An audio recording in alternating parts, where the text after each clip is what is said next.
Kaixo kazetaguneko lagunok. Bideonen bidez, Eustat, Euskal Estatistika erakundearen webgunean dagoen baliabide estatistiko atalean dauden aukerak erakutsiko dizkizuegu. Ikusten duzuen moduan, Eustateko webgunean gaude. Baliabide estatistikoen atala bilatuko dugu. Hementxe dugu. Atal hau honako azpiatalez osaturik dago. Datu bankua, serie historikoak, egiturako adierazleak, koiunturako adierazleak, udal informazioa, emakume eta gizonen arteko berdintasuna, grafiko interaktiboak, grafikoak, zentsu historikoak, lurdata, kale izendegia, mikrodatuak eta kontsumo prezioen indizea. Serie historikoen datu bankuan, Eustatek eta kanpoko iturriek denboran zehar egindako estatistika eragiketen informazioa bildu da. Behin eta berriro eguneratzen da. Eskuragarri dauden azkenengo datuak bertan sartuz. Interesatzen gaituen taula aurkitzen dugunean, bezera bertara jaitsi dezakegu. Edo, balioen hautaketa bat egin dezakegu, gure behar izanen araberako kontsulta egiteko. Egiturazko adierazleak atalean, zuhaitz bat agertuko zaigu gai askorekin, eta estatistika taula gaien bitartez lortzeko aukera izango dugu. Adibidez, biztanleria, hazkunde tasa, heriotzak, jaioberriak, ezkontzak, estatistika taulak ikusi ahal izango ditugu. Taula horiek formatu desberdinetan jaitsi daitezke. Koiunturako adierazleak atalean, Eustatek hilero edo hiruilean behin egiten dituen koiunturazko eraiketa guztiak ageri dira. Arreta berezia eskainita, Euskal Autonomia Erkidegoko ekonomia zikloaren egoeraren berri emateko. Ekonomiak azkenaldian izandako bilakaerari eta ekonomiarekiko aurreneko ikuspegiei. Udal informazioaren atalean, Euskal Autonomia Erkidegoko 251 udalerrien egungo errealitate estatistikoa eta izandako bilakaera historikoa ezagutuko dugu. Honako atal hauek osatzen dute.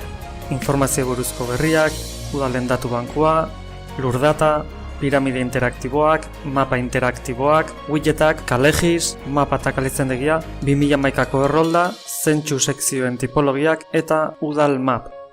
Eustaten web-orriko emakume eta gizonen arteko berdintasunerako atala izeneko estatistika eragiketaren xedea honako hau da. Euskal Estatistika erakundearen genero ikuspegitik sortutako estatistika informazio interesgarriena biltzea batetik, eta bestalde, aukeratutako estatistika informazioa mantendu eta eguneratzea. Grafiko interaktiboen atalean, Eustatek zenbait grafiko interaktibo eskaintzen ditu. Erabiltzaileek modu dinamiko eta interaktiboan aztertu eta erabili ahal izateko. Piramide interaktiboen bitartez egiten du mapa interaktiboak. Adierazle koiunturalak eta egitura adierazleak. Grafikoen atalean, Eustatek biztanleria, ekonomia eta gizarteari buruz erlazionatutako grafiko ezberdinak dauzka eskuragarri.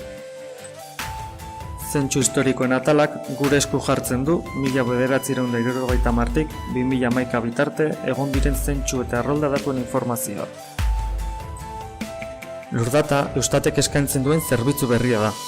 Horren bidez, biztanleriari, etxebizitzei eta jarduera ekonomikoren bat gauzatzen duten establezimendoi buruzko informazio estatistikoa lor dezakegu. Lurraldearen araberako xehetasun ugarirekin, eta berezitasun batekin, erabiltzaileak berak erabikitzen du zein eremu geografiko ezagutu nahi duen. Bestalde, kale izendegiaren atalaren bidez, Euskal Autonomia Erkidegoko edozein herriko kaleen izenekin loturik dagoen informazioa jasoko dugu. Eustatek egindako inkesten erregistro mailako informazioa biltzen dute mikrodatuen fitxategiek. Fitxategi horiek behar bezala babestuta daude eta anonimoak dira. Balio erantsi eskaintzen diote estatistikaren erabiltzaileari, datuak ustiatu eta aztertzea ahalbidetzen baitiote. Datu horiek ohi bezala taula argitalpen eta txosten modura zabaldu ezin direnean. Eta azkenik, kontsumo prezioen indizearen atalak familiek kontsumitzen dituzten prezio normaletan eskuratzen diren eta kontsumorako funtzio jakin batzuetarako diren ondasun eta zerbitzuen prezioen koiunturazko bilakaeraren neurketa estatistikoa eskaintzen du. Beno, hauxe izan da guztia. Espero dugu, bideo honekin, Eustateko webgunean dagoen baliabide estatistikoen atala hobeto ezagutzea. Gero arte!